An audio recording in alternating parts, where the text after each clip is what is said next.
Word for Jamaica, brought to you by Grace Missionary Church, 7 West Avenue, Kingston 10. Genesis chapter 50, verses 19 to 20. But Joseph said to them, "Don't be afraid. Am I in the place of God? You intended to harm me, but God intended it for good, to accomplish what is now being done, the saving of many lives." Today, as we continue to look at the life of Joseph, we see that he encountered many seemingly insurmountable situations.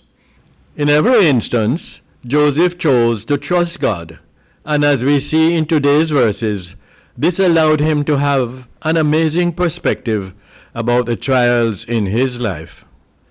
Because God wants us to have the same attitude Joseph had, it would be helpful for us to look at how we respond when life seems to bottom out.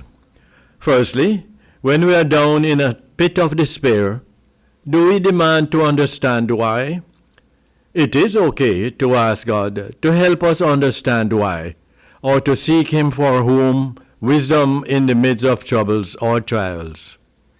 However, demanding to know why often only makes us frustrated and distracted from what God is trying to teach us.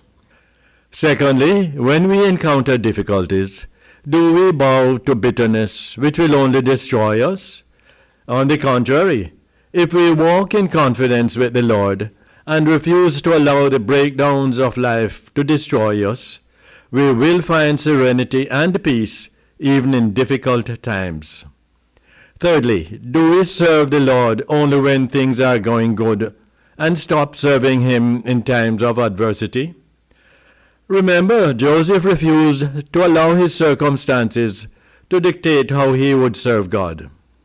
He chose in his heart to serve the Lord no matter how hard things got. It is helpful to remember that God has a plan and purpose for our lives and is always at work, even when He allows us to walk through hard times. Please join us next week.